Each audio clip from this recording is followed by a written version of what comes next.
Inside Tennis with the Cause is brought to you by BMW of Sarasota. Drive your dream at BMW of Sarasota. Hi, tennis fans. The Cause here with you again for another exciting half hour inside the world of tennis. Stay tuned. We'll be right back after a word from our sponsors. They say you should dress for the job you want. Shouldn't you drive the car for the life you want?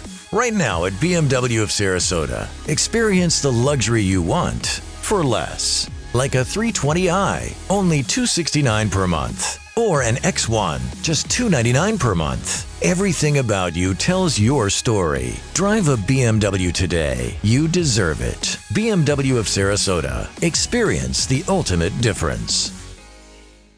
10 and under tennis makes great sense from a physical standpoint for children, but it also makes good sense from an emotional and developmental standpoint. I made the mistake of teaching my first son how to play tennis with regular yellow tennis balls. Once I learned about the orange ball and got him playing the right way, it was so much fun to watch him play and to be on the court with him. Now he plays the game the right way. It's a great way to get kids involved and to keep them involved in this great sport.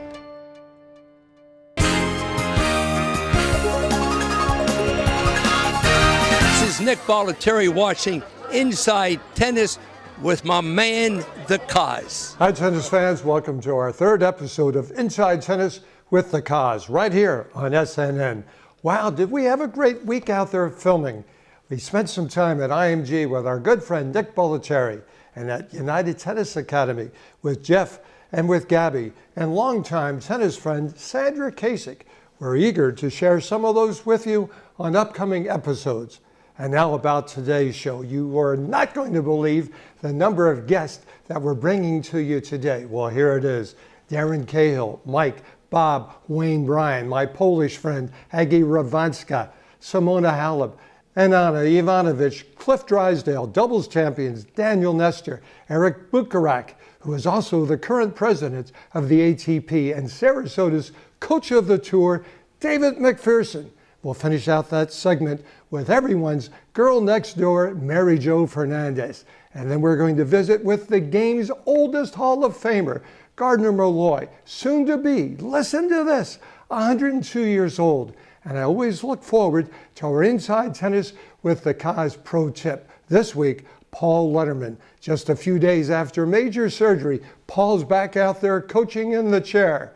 We'll take a look at our Totally Tennis Suncoast tennis calendar, and then we'll finish up by going to Tampa with America's top male player, you guessed it, big boy himself, John Isner, and our annual Farrah Tennis fundraiser.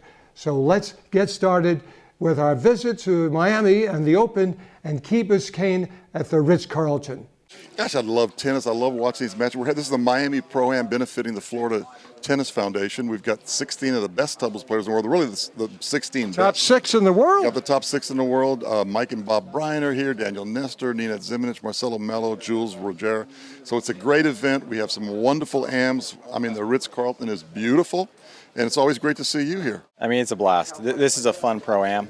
We've been doing this for 10 years here at the Ritz. Chris Jeffries puts up all the money. We get all the best doubles players in the world, and we play against some great AMs. And it's a kind of a good warm-up to the main event over at Crandon Park. But it's good to be back home. I'm living in Hollandale Beach now, and I got a lot of family and friends coming out. I got my daughter here and my son. So I'm looking to put on a good show this week. It'd be nice to put a good result here in front of the home fans. Couple of good days here, and you've got the Macker, you've got McPherson playing in the round also. Yeah, our coach, he gets a wild card in this every year, and he tries not to get injured on the first day, and he's actually making a pretty good check here today. Sarasota Macker, David McPherson, you travel the globe with these guys, the Bryan brothers. Now you're on the court with them. What do you enjoy most about still getting out in the court? Yes, well, I don't often get to serve from the baseline or return serve. It's not necessary as a coach, but so it was a pleasure to play a little bit of real tennis again. Great event, super event. I asked where you helped them the most. They told me just having lunch with you has made them quicker. Guess I'm a quick eater.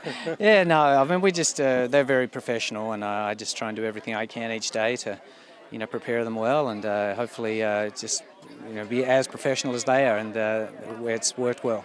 He's been amazing. We've had him on board for 10 years. Hired him right before the U.S. Open in 2005, and we won it. And yeah, he's just a double savant. He knows so much about the strategy. He's added a lot to our games because he was one of the best poachers out there. He got to 11 in the world. He actually beat us early on in our career. So he knew what we needed to work on, and he's extremely positive. He's a good road guy, and he's one of our best friends. So we love having him coaching us. Cliff, what does this do for tennis in the area? I think it helps a lot, don't you? Because you know more than anybody, because you're the man. But anything of this kind gets people excited.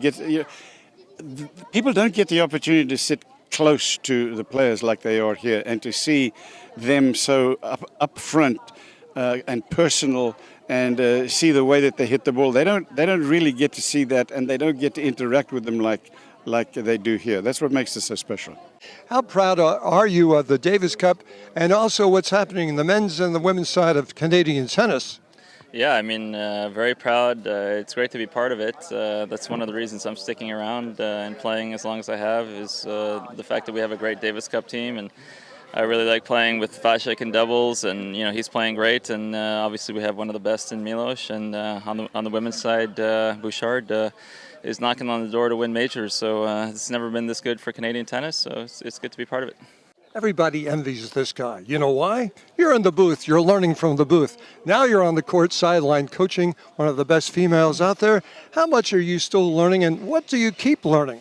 Darren? Well, I love the coaching. The coaching is sort of what we've grown up with and been doing for the last 20 years. And Simona did great. I don't think she played her best tennis in the final, but she showed what a big heart she has. I thought Jelena came out and played incredible tennis at the start especially. Obviously, she got a little bit tired at the end there, as we all do in the big moments. But Simona showed a lot of heart. She fought and she got through it, and it was a wonderful event. It doesn't matter who won that event. It is a wonderful event in Indian Wells.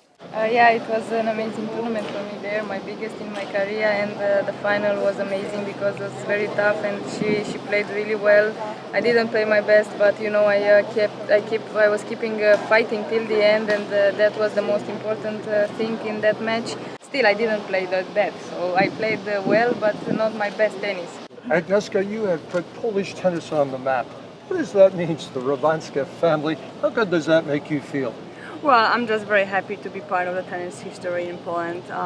We didn't have much of the players, just a few of them before me. So I'm just very happy that tennis is more popular right now in Poland, and it's getting bigger and bigger. And I can see myself that more people are playing tennis. So I'm very happy about that. Jak się masz? Dobrze, ty? Well, the great question is going to be our good friend Dick Vitale, or Nick Bollettieri. Who represents the American-Italian Hall of Famer better, you or Dick? Well, I take the Fifth Amendment on that because we're both on top. And I'd like to say this. In May at the Italian Open, I'm cutting the ribbon for the new indoor center. And at 9 a.m., I'm meeting with the Pope. Whoa! I'm thrilled. With a rosary in your hand? No. This Pope is very forgiving. So because of my 8 wives, he's going to let me come and he's going to bless me. Oh, my God. Bollettieri gets a dispensation. That means he'll take away those 8. You can start over again. No. If I could take away those 8, I'd be worth about $1 billion. But you know what? I've had a heck of a life, everybody, and it's still going and will never stop. Nick Bollettieri, keep bringing out the best in all of us, including me. Well, and also remember, I have 2 new sons from Ethiopia and my 5 biological children and grandchildren. I'm a very lucky man. Behind your name is ATP President. What do you enjoy most about those responsibilities? I mean, it's a huge workload, but it's a responsibility that I really enjoy. I mean, to feel like I'm having a hand in where the game is going, that I get to represent the players' interests. It's a responsibility, but it's quite a real badge of honor, and I try to do my best to represent the guys as good as I possibly can. On behalf of the Players' Cause, I want to thank you for all that you do for our game. We got the players and we do our part, and we got the fans, but we've also got the media. We got guys like you who make us look good. So thank you for everything that you do for our sport. Mary Jo, 4 weeks in a row you're in that booth. What does this time of the year mean to you? This is a lot of fun for me. You know, my children are on spring break, so it's, you know, part-time vacation, part-time work, but, you know, doing the TV for ESPN is really so much fun. So I don't really consider it too much work because I love watching the matches and analyzing them. We have a great team around us. And obviously being back in Miami, my hometown, is very, very special. We can't talk Miami without talking Gardner Malloy and Mary Jo Fernandez. What influence did he have on your life? Gardner was a huge influence. I met Gardner when I was 6 years old. He hit with me for 1 hour. Were you walking and playing at the time? Yep, I have just started playing for about a year, and he hit with me for an hour, and he told my parents, you know what, she has good eye-hand coordination. Put her in a lot of tournaments so she learns how to lose. And I played tournaments every weekend, and I lost every weekend, but, you know, you learned the qualities of winning and losing and competing, and I think that's just so important, not just for tennis, but for life skills. They say you should dress for the job you want. Shouldn't you drive the car for the life you want? Right now at BMW of Sarasota, experience the luxury you want for less. Like a 320i, only $269 per month. Or an X1, just $299 per month. Everything about you tells your story. Drive a BMW today. You deserve it. BMW of Sarasota. Experience the ultimate difference.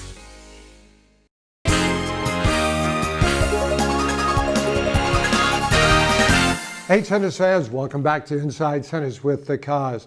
Wow, this guy is still cool. Gardner Malloy, one of America's greatest singles and doubles players.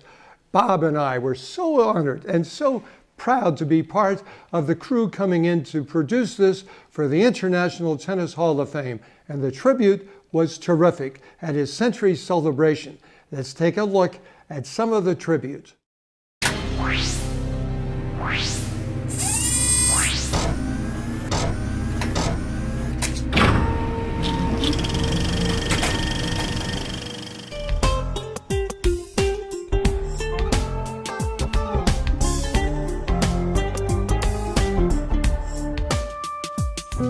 One of the most charismatic players in the history of the game, Gardner Putnam Gar Malloy, with his striking looks, graced the world of tennis, culture, and artistry. In singles, he reached a career high of #1 in the USA and a world rank of #6. He captured 46 tour titles. In doubles, he was ranked #1 in the world, having won 5 U.S. Championship doubles titles. In addition to the Tour Championships, Malloy won 127 national and 25 international championships over his 75 years of playing competitive tennis. Ready? Go! Looking up, kids, looking up. What an honor it is for me to be here with our favorite 100-year-old tennis player, Gardner Malloy. You were a football player, I understand. High school football, college football, you could punt the ball 60 yards? At the University of Miami, I was sitting on the bench, and once in a while the coach would run me in to throw a pass, and the opposition, the other college team, says, well, here comes that skinny tennis player. Shortly after that, my father came out and yanked me off the squad. And, really? Yeah, well, he said, you're not a football player, you're a tennis player. So he tried to talk the University of Miami's president into giving him a tennis scholarship the next spring, but there was no tennis team. He actually helped start the tennis team, and they didn't have a coach, so he was named the very first coach of the first team in tennis at the University of Miami. He was a playing coach. But of course, University of Miami in tennis then went on to become one of the great programs in history, and Gardner was able to help recruit the famous Pancho Segura to come to the University of Miami to play on their tennis team, and Pancho won 3 collegiate national championships while at the University of Miami in the 1940s, put their program on the national map, and that was, of course, also thanks to Gardner. You're a great player, you were a great-looking guy. Now, today, there are a lot of opportunities in the game, in marketing and TV exposure, et cetera, et cetera. Would you like to have played today or when you played 40, 60 years ago. Would you trade off for that? Well, I don't know. That's a hard question. That's why I gave it to you. We had more companionship in my day. Everybody liked everybody. Today, nobody speaks to each other. And all it is money and prestige and so forth. In our day, we hated each other on the court, but off the court, we were all buddies. He once said, often said that I was the best partner he ever had. Of course, he's had Budge Patty and Billy Talbert, and you go on. And I told him, I said, I'll bet you say that to all the girls. Yeah.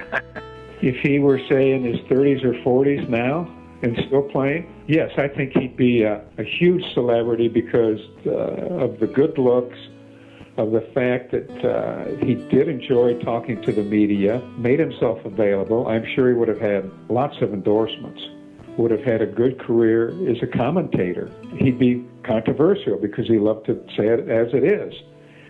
And we all know that he was a fabulous doubles player, good singles player, but not as good as he was in doubles.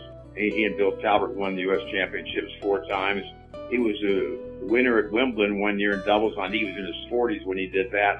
But he has been remarkable. And he played in all the age groups up into the 80s and early 90s, as far as I can remember, and wins all those gold tennis balls.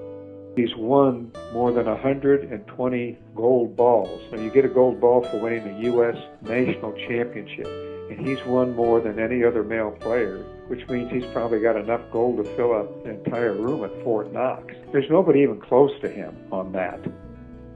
And remember, he played against Bill Tobin, which I just find fascinating. So in terms of contribution, I think primarily his longevity, his record of his play.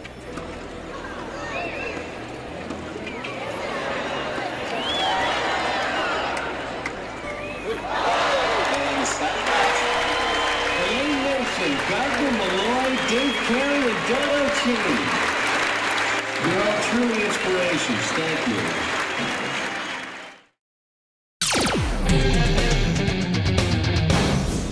Hey, I'm Paul Waterman, Director of Tennis here at Athletic Center at Lakewood Ranch. I've been here 17 years and done a lot of women's tennis clinics, and I wanted to talk a little bit about women's 3-5 to 4-0 doubles today. A lot of magazines, books, coaches always tell you, charge the net, charge the net, charge the net. And I'm not saying we don't want to do that, but what you see in a lot of these 3-5 and women's doubles is women from the baseline, they're hitting high approach shots, coming in and they're getting real tight to the net. But what they're not recognizing is, one of the things I found is the biggest weakness in women's doubles is getting back for the lob. And I'm not referring not to get in tight, but when you hit that ball higher on the approach shot, or you hit a moon ball and try to come in behind it, that high ball is going to dictate a high ball back.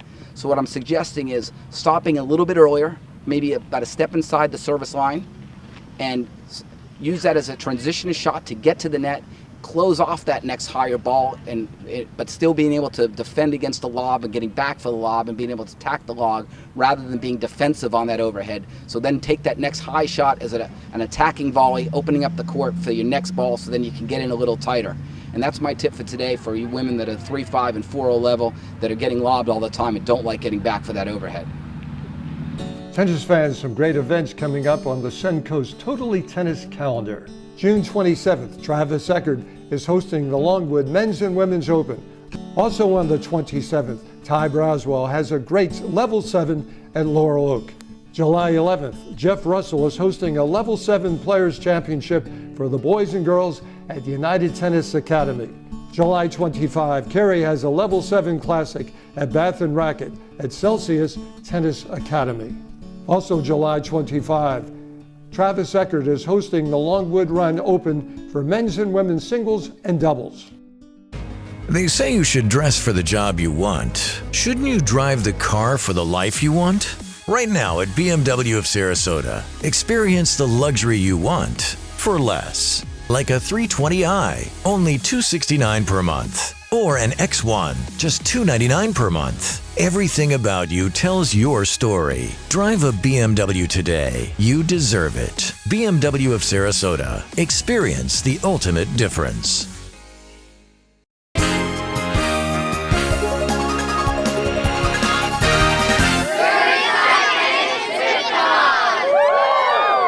Welcome back to Inside Tennis with the Cause.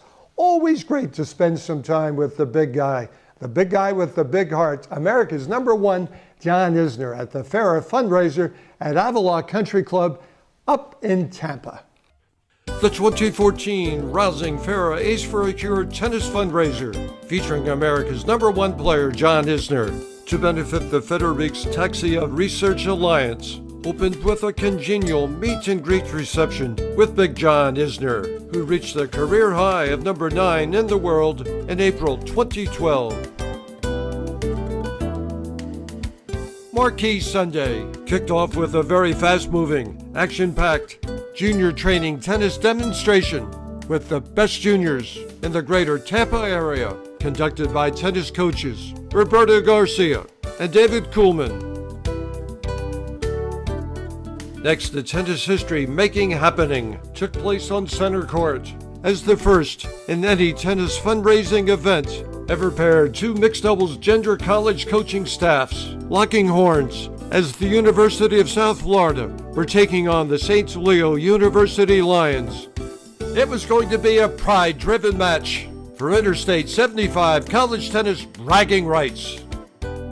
It was an honor for this tennis journalist to be in the MC's umpire's chair for this encounter, and the tennis fans were certainly getting their money's worth. Now it was showcase time. First on top, Tim Spicek, career high 73 ATP ranked. Alex Kuznetsov, ATP career high 120. The ever so crowd entertaining Robert Kendrick, ATP career high number 63. The singles match was balanced as Avila Country Club resident Isner brought out the best in his challenging tag team opponents as both sides of the net were disclosing dominant ground strokes, prodigious serves, along with full court defensive scrambling.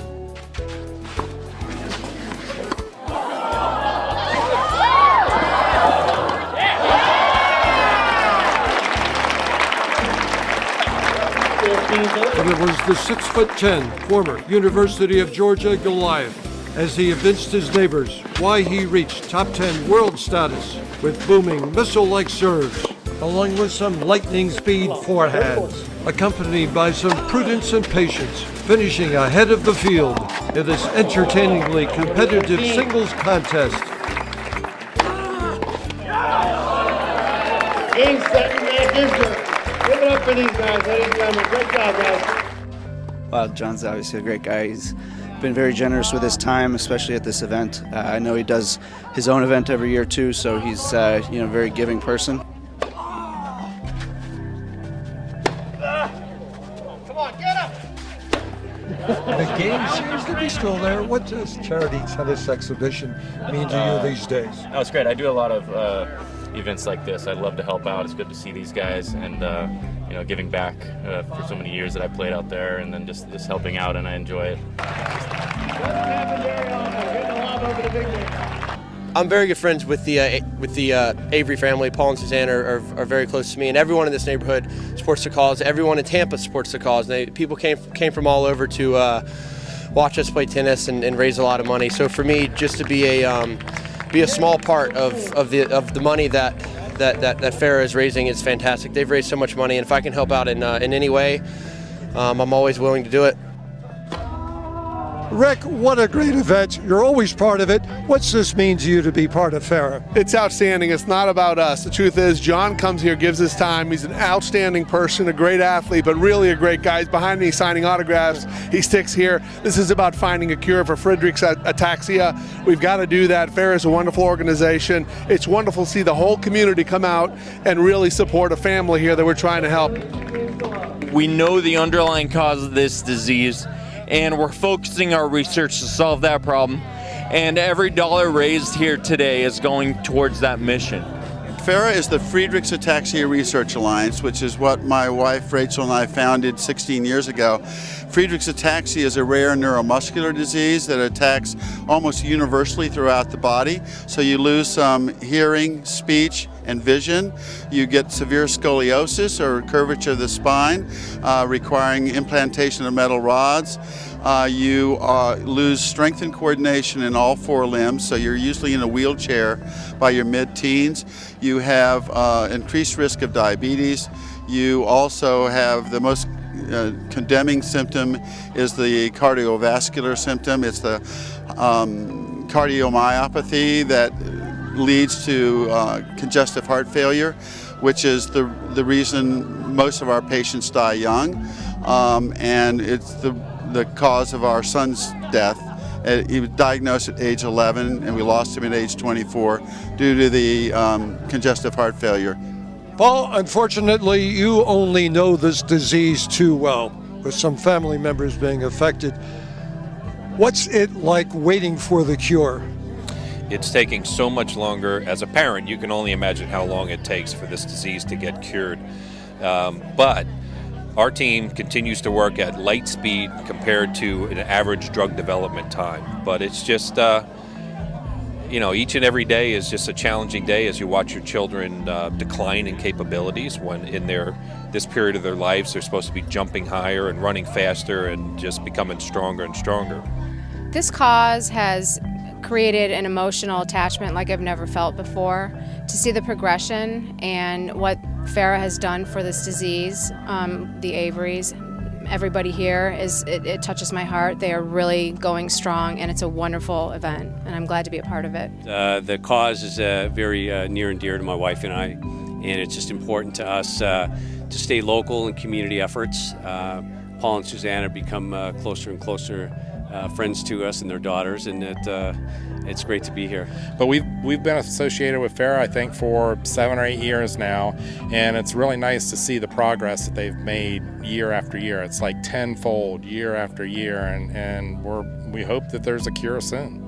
I think any time that you're supporting a good cause, it means a lot. And again, we started this event because of one of our members. Finding the cure for this disease that they're so close to finding. That's the idea, and that's why we keep on doing this event. That's why we're so excited about this.